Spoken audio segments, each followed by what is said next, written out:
It's the Morning Brew with Elle Dawson and Gillian Robertson. Brought to you by Fight Bananas.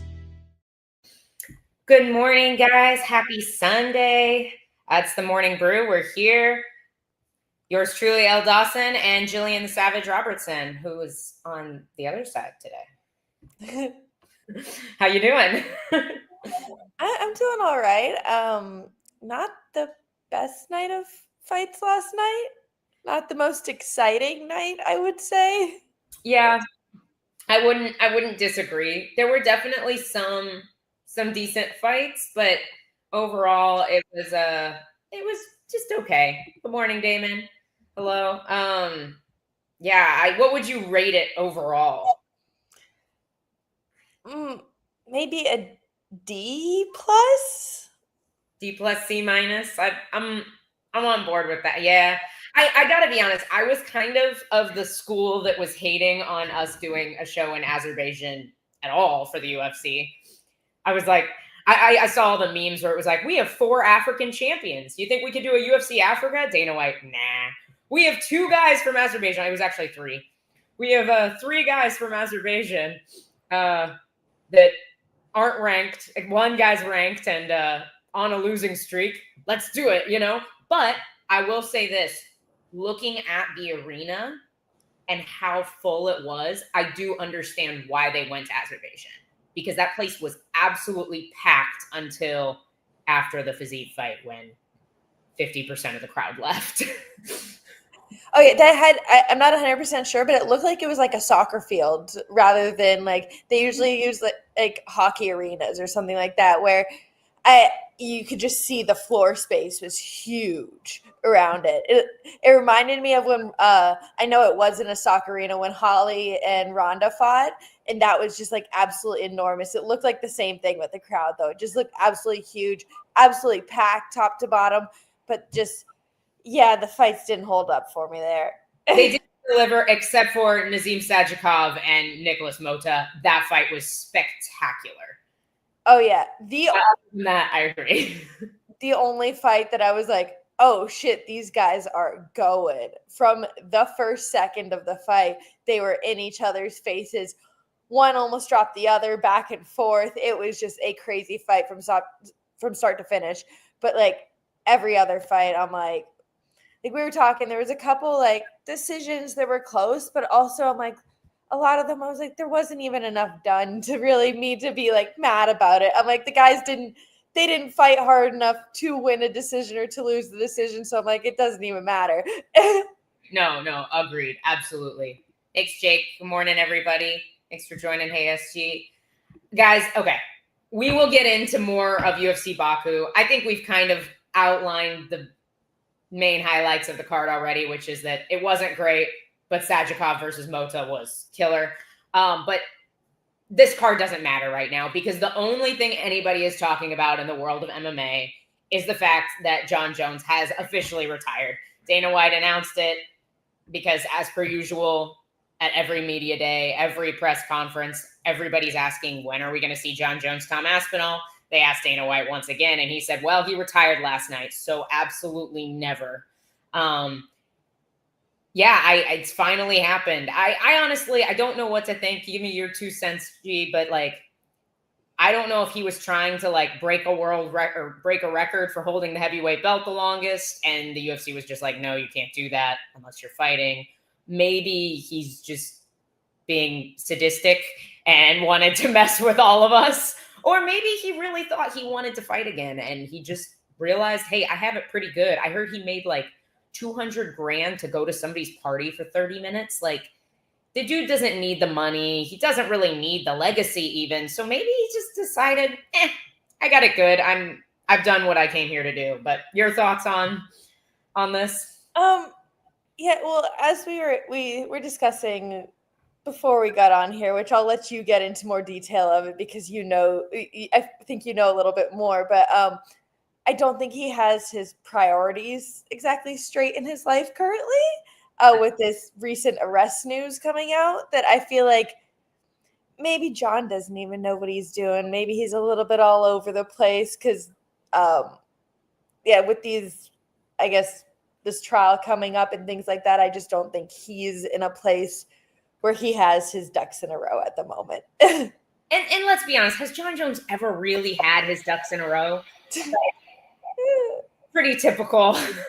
This is not his first time fleeing the scene of a car accident. So we'll get into this. Like, he should have just retired in the cage. I honestly think he might have protected his legacy a little bit better had he not. Like, the fans have seemed very upset with Jon Jones lately. But let's get into this. He's being charged with a misdemeanor, by the way. This is not as extreme as the case where he struck the pregnant lady and then fled the scene. But this is a very weird case. So I will read this. MMA Fighting wrote a great article on this, so I'm gonna steal this from them. But it says, court records obtained by MMA Fighting show Jones was charged on June 17th for leaving the scene of an accident. It says no great bodily harm or death, which is a misdemeanor. But the date of the alleged incident was listed as February 24th. Says there's no word why it took months for formal charges to be filed, but Jones is due back in court for a bond arraignment on June 24th. So it says the Albuquerque Journal first reported the charges stem from a car accident where a woman was found in the front passenger seat of one of the vehicles involved, and she was exhibiting signs of significant intoxication and lacking clothing from the waist down. The woman reportedly told police Jones was the driver of the vehicle, but he fled the scene on foot. She then called Jones on the phone, and a police service aide claimed the person on the phone, who they believed to be Jones, appeared to be heavily intoxicated and made statements implying his capacity to employ lethal force through third parties. When police officers spoke to Jones, he allegedly made allusions to violence as well, but never answered directly when asked to identify himself. So I guess the question is, was Jones the guy driving the car that fled the scene? We don't know for sure, but it sounds like probably, most likely. And the lady with no pants is another interesting question mark amid this. So it sounds like it is a misdemeanor, and he will be arraigned in court in 2 days on the 24th. So more information to come, I'm sure, but maybe this is why he's decided I'm just going to retire because I've got too much to deal with. Maybe he was already planning to retire. I don't know. But that is poop. I just think that, like, if, say that is Jon Jones in the car, I don't think he's in a position in life where he really knows what direction he is headed at this moment. So that's also could be why he's been putting Tom Aspinall's life on pause for years at this point. No. And like Damon's kind of hit the nail on the head. He said he made the fans wait just to troll us. Maybe. Honestly, maybe this is just the greatest MMA troll of all time. I honestly don't know. Or maybe, like you said, he's just realized how, he's realized how much of a mess everything is. But who dropped this last night? It wasn't news before. Yeah, I honestly don't know. I don't know why they waited so long to charge him. I don't know why it's just now being covered, even though he was charged on the 17th. I don't have an answer for you, Jake, but it is very interesting that all of these things are coming out at the same time, you know? But yeah, so nothing new really in the world of Jon Jones. Like, things are kind of a mess, but man, that dude can fight. Yeah, I saw a meme once and it was like, whenever I die, I want Jon Jones to lower me in my grave so he can let me down one more time.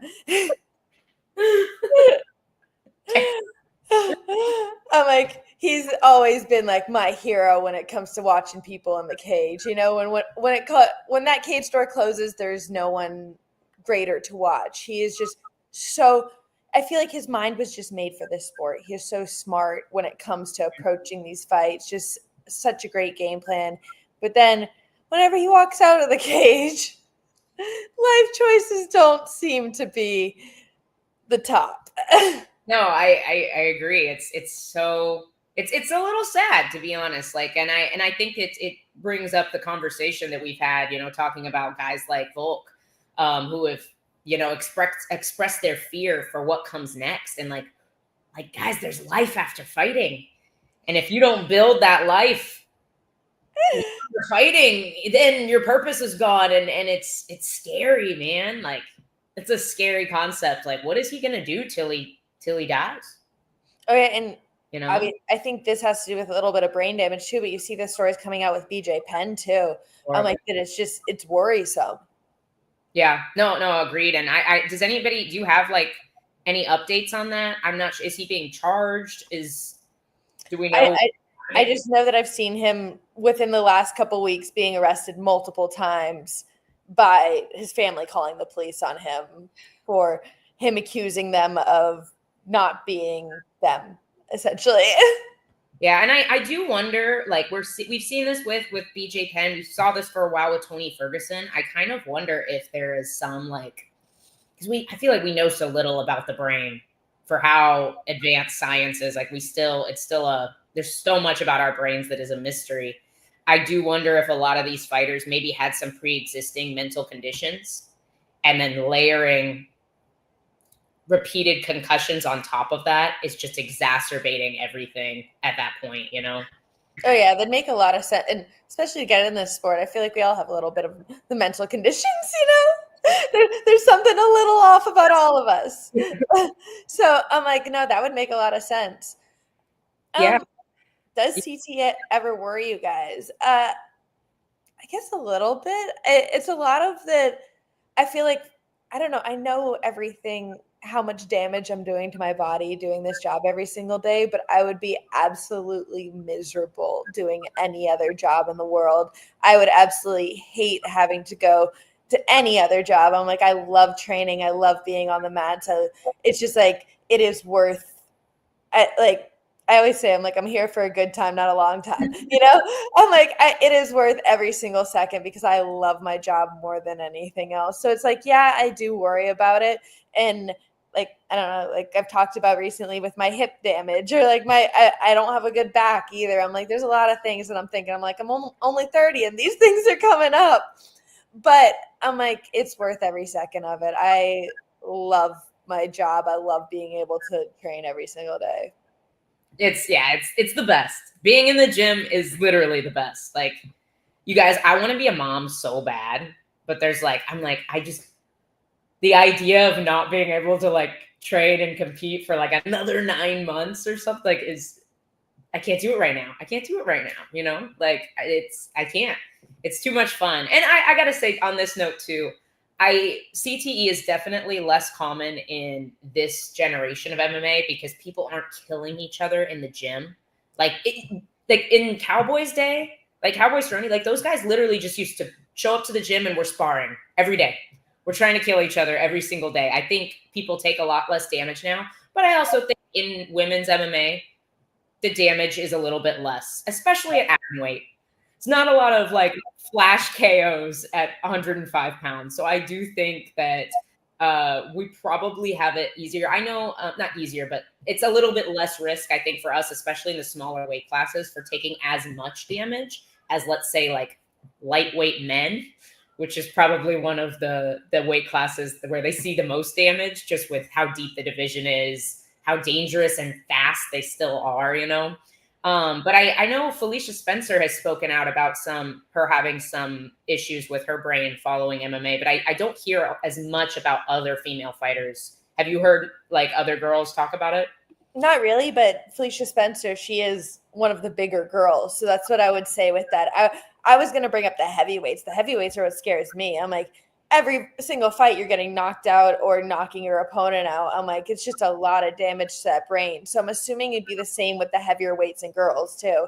So the 145ers are probably experienced, especially fighting girls like Amanda and Cyborg with Felicia Spencer. I'm like, those girls are two heavy hitters where you're going to be experiencing more damage than, like you said, like 105ers, 115ers. There's not a lot of girls who really have that kind of power that are going to really do as much damage to you as a 260-pound man is going to do to you.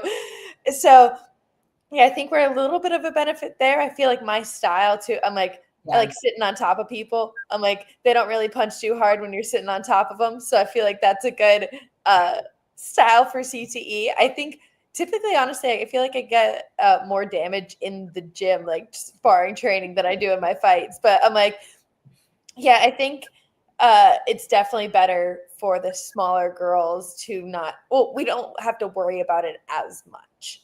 Right.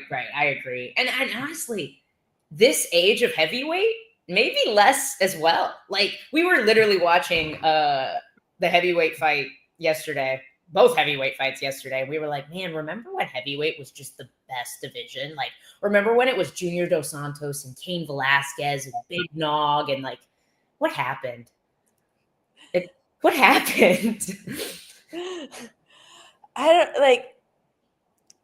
For some of them, some of the names there, USADA. Honestly, I wonder if that's what happened because the body type, the average heavyweight body type is very different.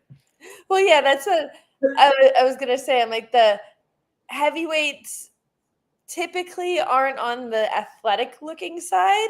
And if they were on some sort of supplement outside as well, then that would provide like that, I guess, athleticism to the bodies that they have. Because you used to, I don't know, I don't feel like they look like you still had a lot of guys who didn't look necessarily super athletic, super jacked, but they were able to perform different.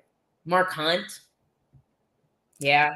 Yeah, I don't know. That's just thought out there because I'm like the heavyweights now. Honestly, 185 plus I feel like is rough to watch nowadays. I'm like there's not a lot of competition up there. There's not like I don't know. They need something up in those divisions. Yeah, and I mean, let's get into this. It's been 17 minutes. We haven't talked about the main event at UFC Baku, and this was a fight. I remember talking to Dave about this, and he's like, "You're not excited for this main event?" And I'm like, "I'm really not." I think watching Jamal Hill fight now, it's just not. It's not enjoyable. It doesn't look good. Like he just physically doesn't look good. I was on his Tapology yesterday, and there's just this picture of him weighing in for I think for Contender Series or like an early UFC fight, and he looks in great shape. Like he just looks like a totally different person, and I feel like the division really has fallen at 205. Like we had the era of DC fighting Jones, Gustafson, and it just looks different. And like the fact that this is the biggest fight right now at 205 is Ankalaev and Poatan fighting again is kind of rough, especially after watching the first fight. You know, like it's not an exciting division right now. It's not. And I'm waiting. I'm hopeful that there is a young contender that is going to kind of pull some better fights out of this division. Because right now you're right. Like 205 it's pretty rough. And I don't want to take anything away from Khalil Roundtree because he looked great, you know? Like he dropped Jamal Hill.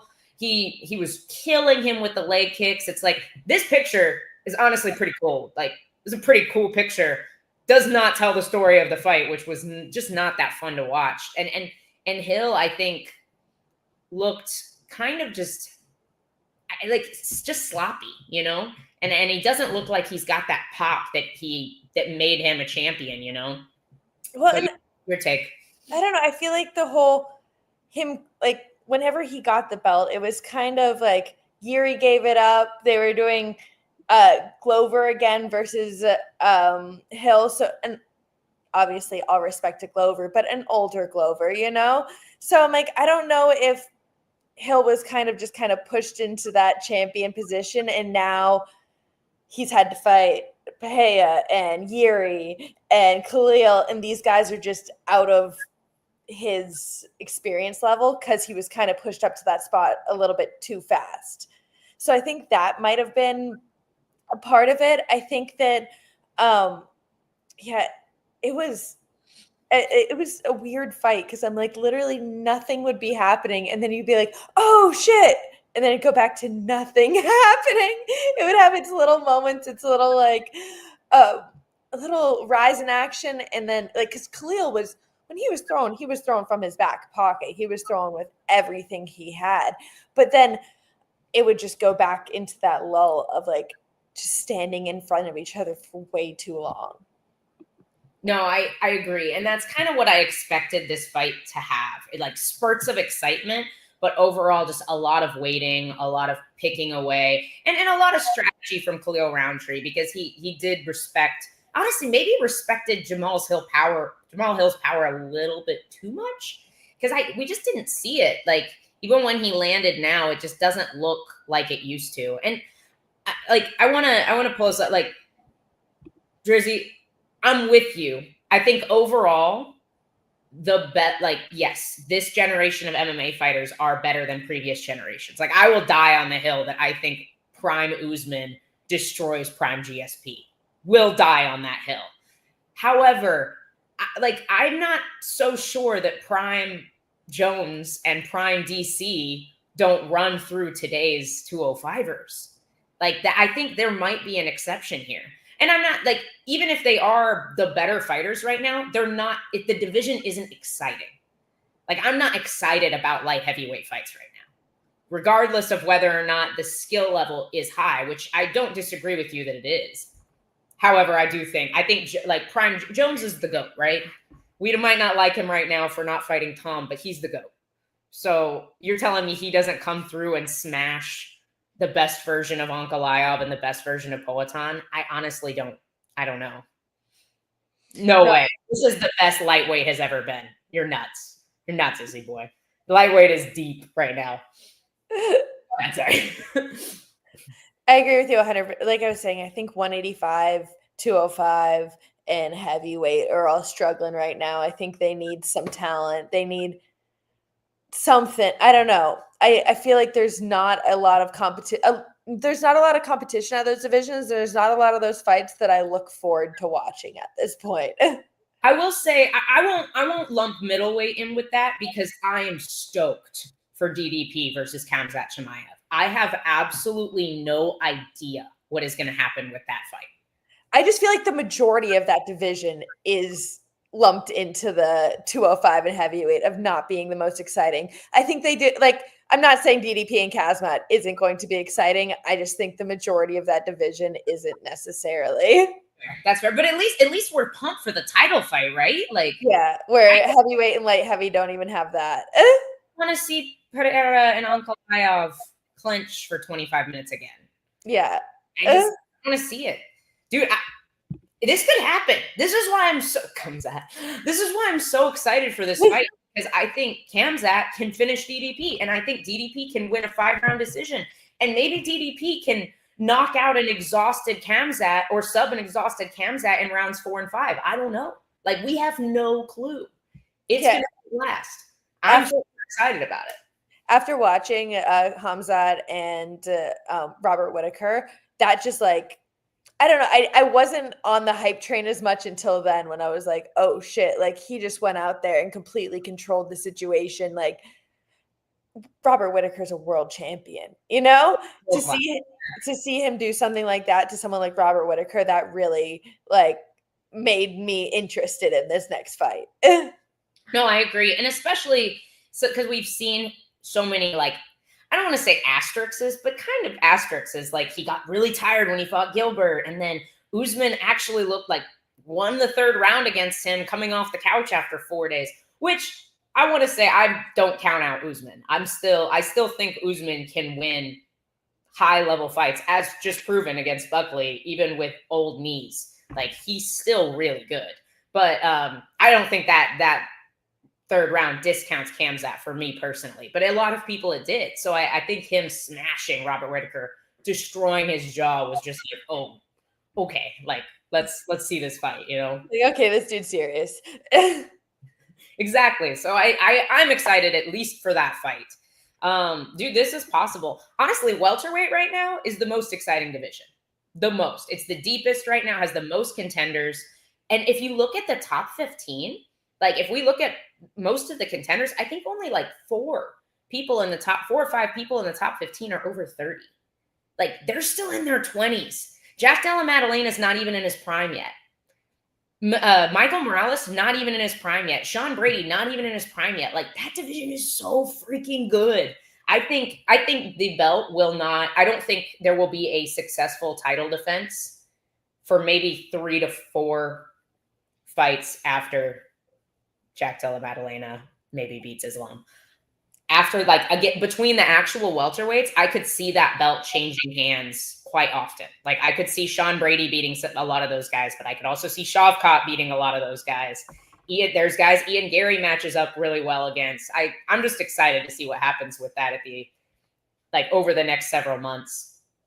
Oh yeah, just the change of belt constantly. I can see it 100% happening in that division. I feel like, I don't know, Della Maddalena has my mind changed after watching his last fight though too, where I'm just like, especially against wrestlers, he just seems to have a very good approach at this time, which I feel like that division, especially the top 5, are very wrestler heavy. No, I agree. And I'm really impressed. Like, and you said it, you're like, he was just so prepared for Bilal. Bilal's bigger than Islam. Like Islam's a big lightweight, but I don't know that he's a big welterweight. I don't know what that happens. And I've said this before, the front headlock game worries me a little bit. Like, just because of the way Jack Della Maddalena scrambles to get to his feet is so impressive. There's not really any danger with Bilal in the in-between on his way up. And there is some with Islam. So JDM has no nose. How do you beat someone like that? That's how you know that dude's been in some fights. He is not for you. Some wars. Yeah, no, and I think welterweight is the most exciting right now. Obviously, everybody's excited for Ilya and Charles. I feel like we've completely ignored UFC Baku, and I'm okay with that. We just haven't talked about it. Yeah, of course Gillian got a win. Did you miss Gillian pummeling Marina Rodriguez? The last 3. So for some fight news again. When will the title fight happen? Are you talking about Gillian's or what we were talking about, Islam and JDM? I don't know. Shavkat will beat everyone at 170. That is entirely possible, but I think there's guys that can beat Shavkat. I don't know. It is possible. The one thing from a UFC Baku that I felt was like a lot was the rule breaks. Dude, that fence grab? So many of them. It was like in front of the ref too. The fence grab. I'm sorry, I'm completely forgetting his name. Park.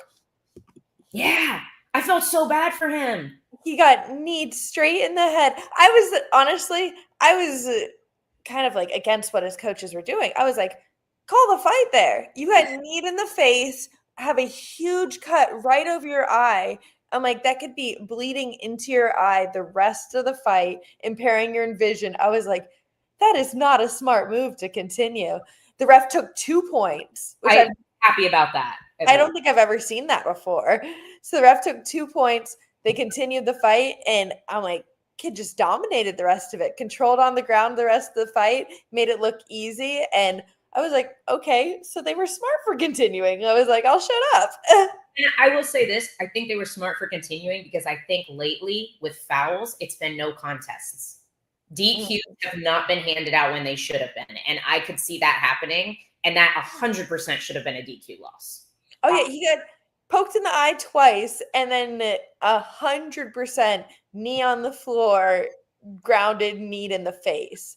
It was like completely blatant at that point where I was like, he deserved the 2 points. I don't know if he got an adrenaline dump and just like black. I think he just thought he was going to get away with it. We've seen fighters get away with some pretty egregious fouls in Saudi Arabia. I think maybe some of the regional fighters maybe thought they would get away with some. There was a really bad fence grab too, but the guys got the takedown. What fight was that?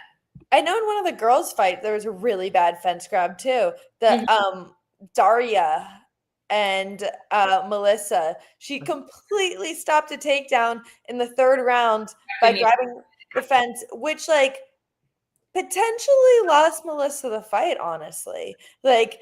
It was going into the 3rd round, probably 1-1. And that last minute, if Melissa was able to get her down and control, do some damage, work on the ground a little bit, that she probably won the 3rd round. But she wasn't able to get her down because of this fence grab, which probably lost her the fight as a whole. So I'm like, it's things like that. I'm like, there was a lot of that last night. Did Tagir grab the fence too? Is that the one I'm thinking of? Where it was like his arm was like fully extended. I think so. I think that one too. he still got the takedown. So I think that's why the ref didn't say anything, because it was like right in front of the ref's face. And I was like, why didn't you say anything? And he did still get the takedown. But I think but the way he lifted him initially, if he had gotten the initial takedown, Tagir would have been flat on his back. But instead, he like hit the mat and was able to like pop up because the takedown wasn't the same. So there were a lot of fence grabs. Yeah, it was just, I don't know, a lot of fouls in general last night. Like I said, a lot of eye pokes, a lot of fence grabs. Obviously that knee to the face. I'm like, it was just, I don't know, a very dirty card. It was honestly, Naimov I don't think he even fouled once, which usually he does about 7. So good for him, I guess. He did look good.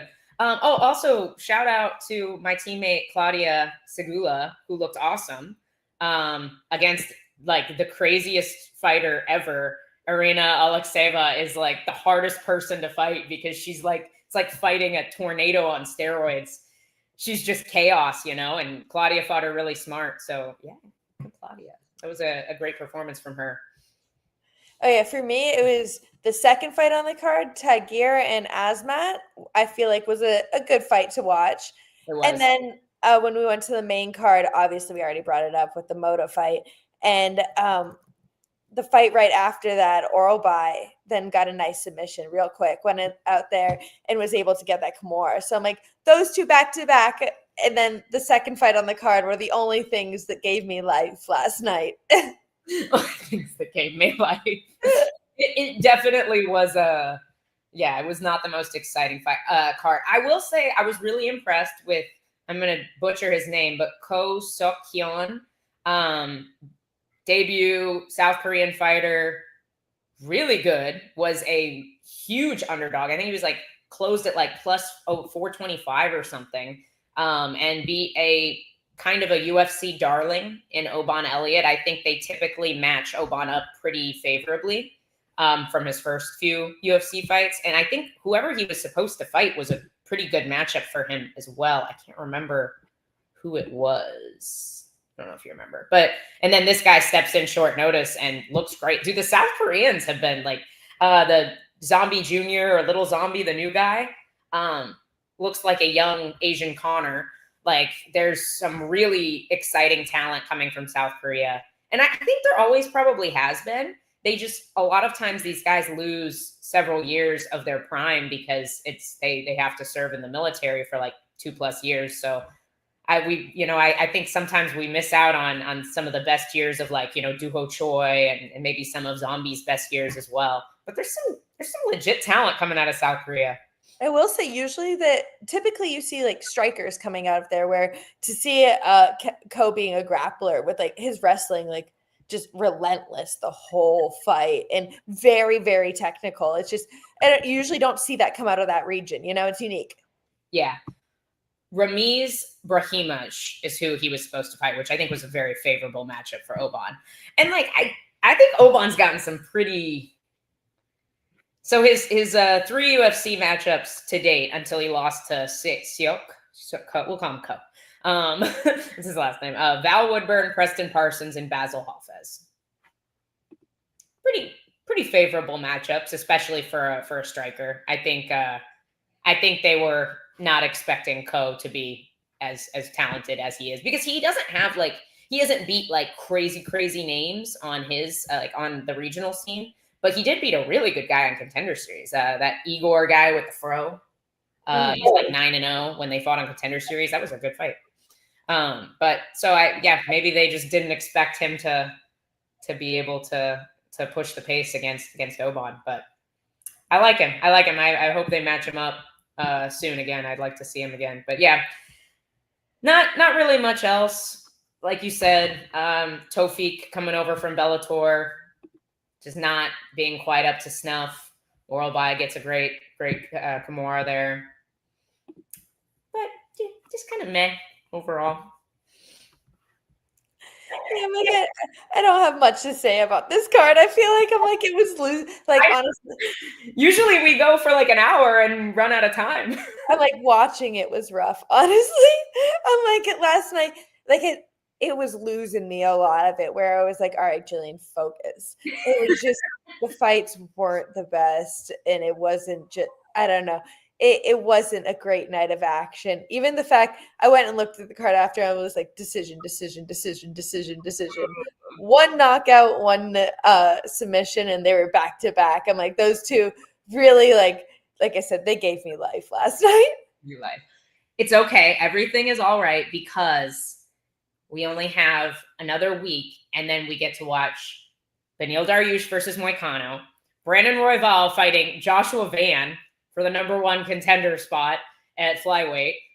Alexandre Pantoja is fighting Kai Kara France, who he has not beat since 2012 or whenever that season the Ultimate Fighter was. I might be exaggerating. And then finally, Ilya versus Charles, about to have a new lightweight champ. So at least that's what we have to look forward to this weekend. And I'm glad they loaded this main card, because in typical Paulo Costa fashion, we lost Paulo Costa versus Roman Kopylov. So I'm glad they loaded this main card for us. I'm willing to pay $80 for this pay-per-view. No, it's definitely a stacked main card. I'm like, fingers crossed a lot of times when I feel like when it's cards like this, it's when they don't live up. Sometimes I'm hoping everything fight lives up to what it should be, but it should be a great night of fights. Hey, I'm all about this. Pantoja win, Ilya win, Moicano win, and Royval win. I hope Charles wins. I don't know that he will. I just hope so. That's how I kind of want to see Van pull it off. I'm like, he's a dog. Seeing him fight a couple weeks ago, take this fight. I'm like, I want to see him pull it off. I don't know if he can, but I'm like, I want to see him do it. I love Joshua Van. If you guys look at our comment section during our live videos, the only person that gets mentioned for no reason more than Dakota Ditcheva is Joshua Van. Like, he's such a fan favorite. And I think this fight's going to be so much fun because Royval is this lanky, dangerous, sharp, creative striker. And Van just has such awesome freaking boxing. Like, great counter wrestling, great boxing. He reminds me so much of like a tiny Max Holloway. Love Joshua Van. I think this fight's going to be a blast. Oh, yeah. And like I said, with Joshua Van, he's 23 years old. He's so young, up and comer, and just like taking opportunities like this. I'm like, I can't not respect it. And he loses nothing too. Like, yes, it very well might be too soon for Van, but he loses absolutely nothing by taking this fight short notice at the ripe age of 23. Like, oh, yeah. And I'm like, it may be too soon, but also you'll never know if it isn't too soon unless you give him opportunities like this. So it's like, you have to test him, because it's like, at the end of the day, Jon Jones was champion when he was 23. It wasn't too soon for him then. So I'm like, if the kid's ready, he'll be ready for this opportunity. It'd be cool to see him, even if he was, like take the next step for a championship fight after this, if he does get the win. Yeah. No, and I think that's the only place where there's no way backwards from. And I think we kind of saw this with Steve Erceg. Steve Erceg had this really great close fight with Pantoja, and it was a little bit too soon for him. And now he's having these really great close losses to a lot of the other top contenders in this weight division, where it's like, man, if we just hadn't given him a title shot yet and let him like fight his way up the rankings, it may have been better for Steve Erceg. Mm. And I think sometimes we run into that, but only if it's like you have a close fight with the champ.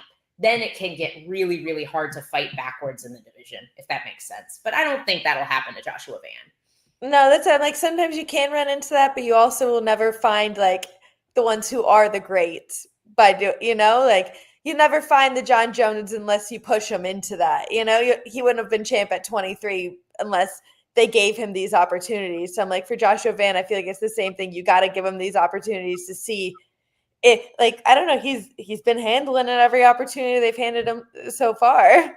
No, I agreed. Like, kid is a stud, an absolute stud. And I like Bruno Silva's no easy task either. The kid's got crazy power, very technical. And like, you just saw him he looked like he was out vetting guys that have been fighting longer than him at 23.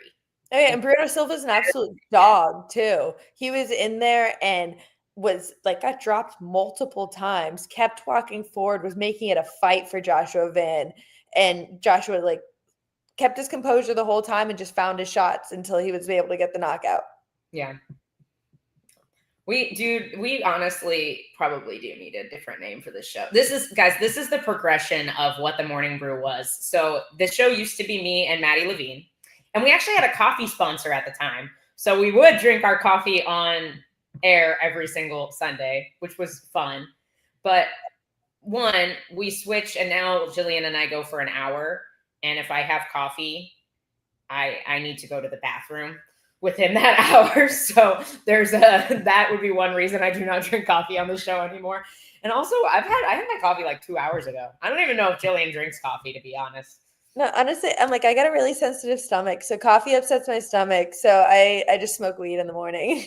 It's the morning toke with Gillian. Yeah, exactly. It's just wake and bake. Morning shits with Elle is all it is. Like, we probably it really isn't the Morning Brew anymore. It's just us. Let's see. I forget people can like make picks on Tapology. I always check the do you ever check the predictions to when you get a fight booked? Do you ever go and see what the Tapology people think? Yeah, and then just start talking shit when it's not me. I'm like, oh, how rude. They think she's going to knock me out. Yeah, exactly. I always go and see the percentages, and I'm like, yeah, 75% of Tapology people think I'm going to win. And I'm like, I don't know any of these people. There might be like 4 votes, but I'm like just going off the percentage. Yeah, exactly. Oh my God, we're still on Jones. I'm telling you, Jones is going to override all MMA media probably until Saturday. I don't think anybody's going to talk about anything else.